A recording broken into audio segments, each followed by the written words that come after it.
from Claire Fox, but we're going to get straight down to business. As earlier this week, the Home Secretary, Yvette Cooper, confirmed she will prescribe the protest group Palestine Action under anti-terror laws.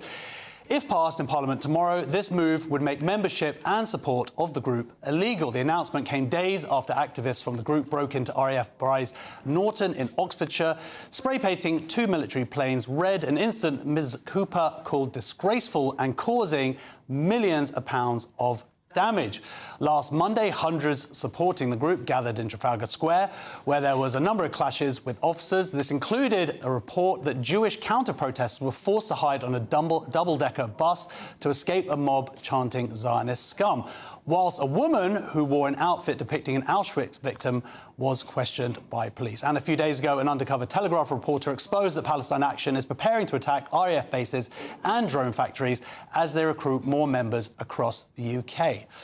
But is it right that they are to be prescribed as a terrorist organisation? Joining me now to debate this is broadcaster and journalist Jonathan Sacerdoti and founder of Our Fight, Mark Birbeck. Welcome, gentlemen. How are you? Hi.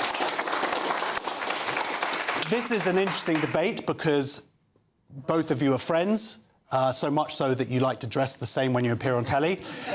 Always. And Mark, your position is interesting because I would argue that the Jewish people in the UK haven't really had a greater friend than you over the last year and a half. You've been out there at these counter-protests, yet you're arguing that this organisation should not be prescribed. Yeah. Do I need to say any more? Thank you. That's the end of the debate. We are done. Thank you very much for having me on. And yes, we are currently friends. So we'll see how it goes. So my position here, and you're quite right. You showed the footage there from Trafalgar Square on Monday, and you're right about the young Jewish guys being trapped on a bus. And I was also there. With another counter-protest. And our reason for being there was to expose the free speech nature or the hypocrisy of the people who support Palestine Action, the fact that they were shouting, as you say, Zionist scum. But my main argument for not prescribing Palestine Action is I think that what we have at the moment is a government that has no clear strategy on terrorism. So we've got a government that, or a party that in the past said that they would prescribe the IRGC, the Iranian Revolutionary Guard Corps, that they cannot bring themselves to support wholeheartedly Israel in its actions to defang Iran over its nuclear program. They were even on the phone to the foreign minister shortly afterwards. So they're very confused. They're very lacking in... they're toothless in terms of challenging terrorism, and particularly we're about to, in just over a week, it will be the anniversary of 7/7. So we really should be asking ourselves, can this government keep us safe? Can this government really challenge terrorism?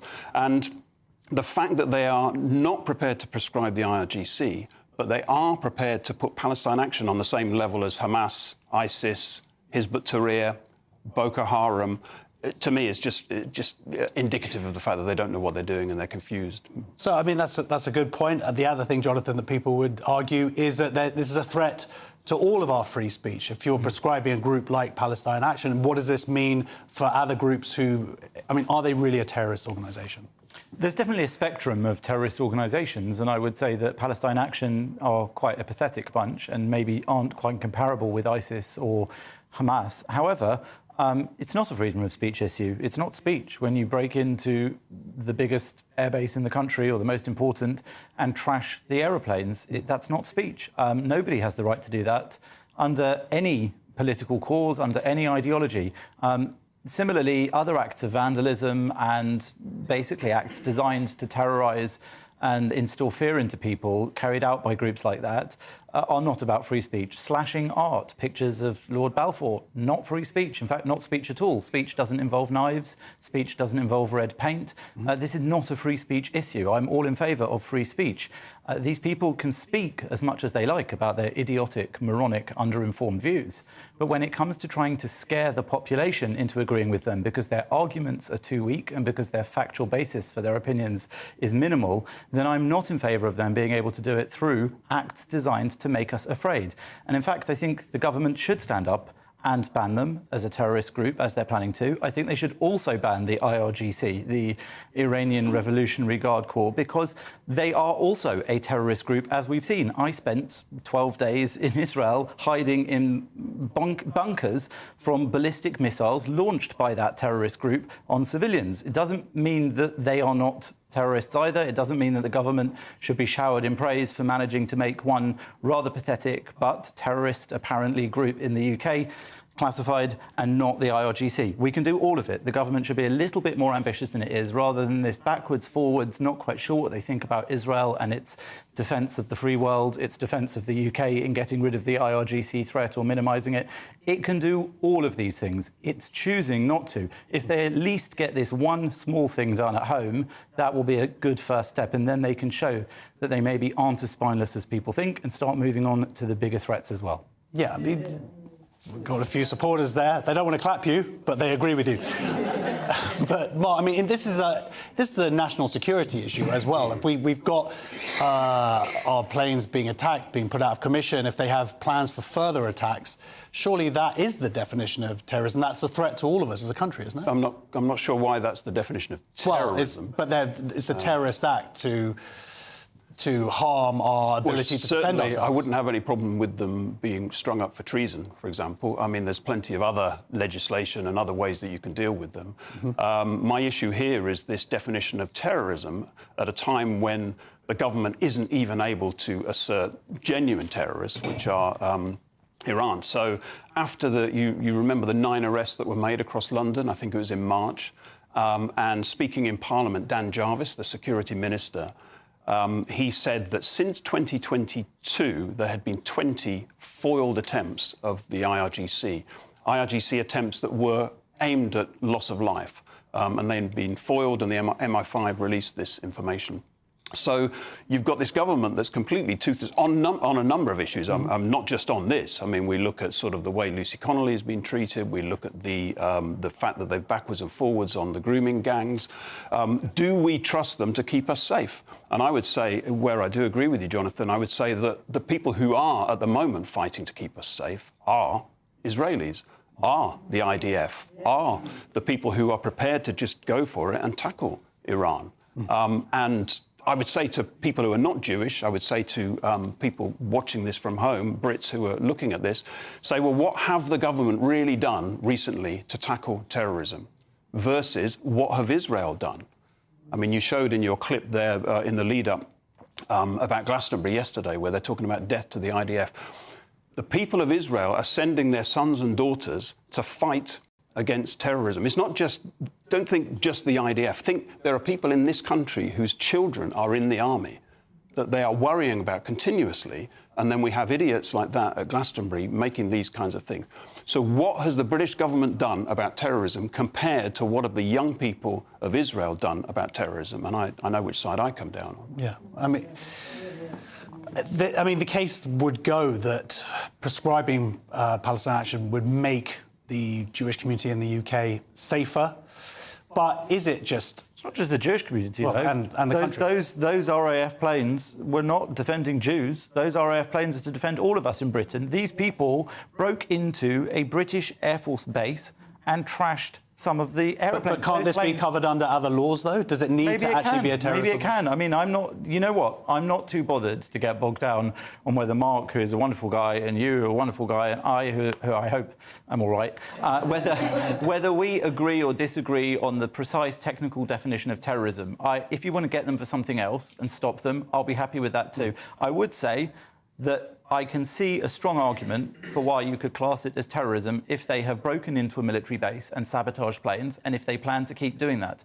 And if they instill terror or fear into the population in pursuit of their own ideology, their own politics, I would say that does qualify in some people's definition of terrorism. But that's not the only way to get them. For sure, vandalism, for sure, trespass, for sure, breaking and entry. Mark suggested treason. I'm not familiar with the technicalities of the treason law in this country. You could get them on a number of issues. This government, I agree, is not keeping Jews or British people safe enough because it doesn't get any of these people on any of these crimes. In fact, at protests where people are threatening, chanting against Jews, threatening Jews physically, typically they arrest the Jews, or they arrest the people who are there in defence of Jews and the freedoms that we should enjoy in this country, challenged by those very thugs on our streets, challenged by the people that those thugs say they're speaking out in favour of around the world. The government is not doing enough. On terrorism, those foiled attempts by the IRGC were foiled by our government and security services. So I won't say that they're doing nothing. They are doing quite a lot, and probably we don't know the half of it.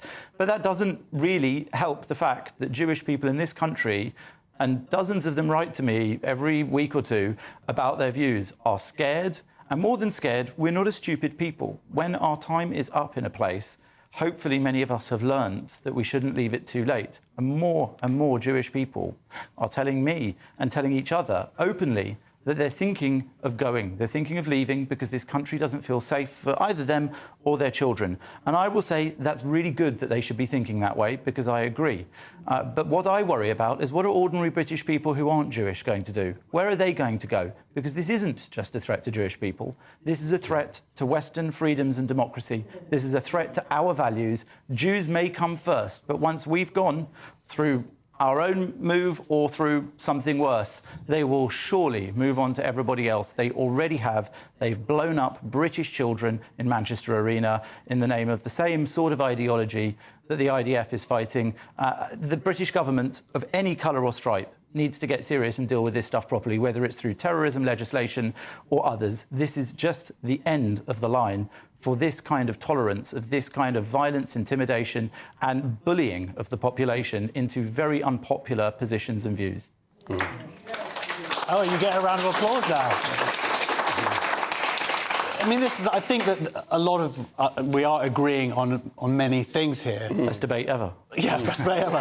But I guess when it comes down to the fact that actually there is a problem here where the government might be seeing this as an easy target, where they're not making the hard decisions to actually tackle real terrorism in this country and going after what's seen as maybe more of a soft target. Now, I don't think these are good guys. The Palestine Action, they have supposedly and they have been arrested, some of them, for these actions, but attacked a Jewish business in a Jewish area. So when we talk about terror, that is terrorism being spread there.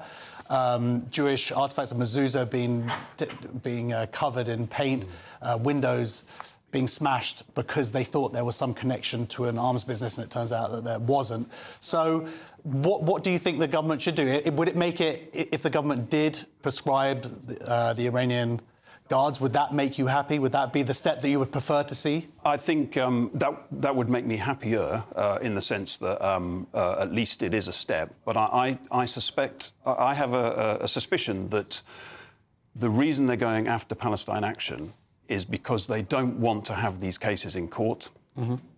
So you remember the Edward Colston statue? I don't know if you recall, but what happened there was the people who pushed the statue into the river got away with it. The jury found them not guilty or no case. I can't remember the terminology.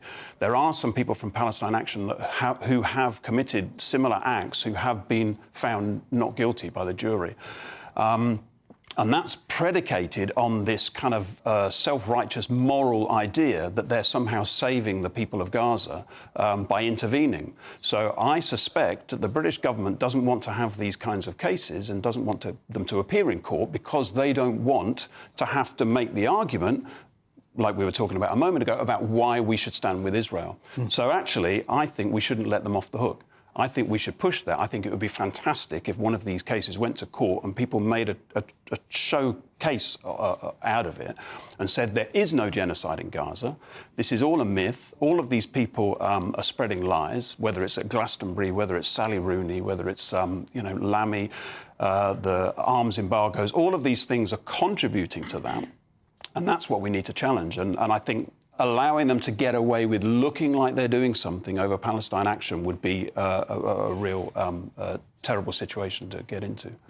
And I would say they are lies, and those people know they're lies, at least when it comes to people like Lammy and Keir Starmer. I firmly believe that they know when they make these performative acts like these partial arms embargoes and these sorts of statements, they do understand they're doing this for other reasons. When it comes to actual close collaboration with the Israelis, especially on intelligence, they know that in that relationship, this country, the United Kingdom, benefits far more than Israel in those two-way conversations. And so I think that it is absolutely shameful that when Israel is in its moment of need and when it is engaged in this war, in which it's still doing pretty well against those forces, Britain hasn't come out and stood there in strength behind Israel without all these shows for people they believe won't like them if they actually come out and say what they know and think. I know that many of them know the truth about this, and it's time that they actually had the strength and courage to say it out loud so that the public can actually also speak out. So many people in the British public also know this and realise this, and there is a sense of the emperor's new clothes. If somebody will actually speak out, and more of us speak out, but if some people at the top start to say these things as well, I think we will see a shift. And I think that this is why many of these groups, which are terrorist or not terrorist, but are certainly intimidating and violent at times, feel so free and able to act in this way, because nobody is stopping them, whether it's statements or actions from the government, from the judiciary, from the police. They are not being stopped for things which are clearly against the law. If we can start doing that and actually speaking the truth, then along with things like prescribing Palestine Action as a terrorist group and the IRGC, we can get serious on these threats to all Britons and especially to Jewish people. Interesting. OK, well, that, ladies and gentlemen, is what we call nuance. Also, I would argue that when it comes to free speech, people who support Palestine Action can just, instead support just regular anti-Semites as well. So, thank you very much for joining us, Jonathan Sacerdoti and Mark Birbeck. Thank you.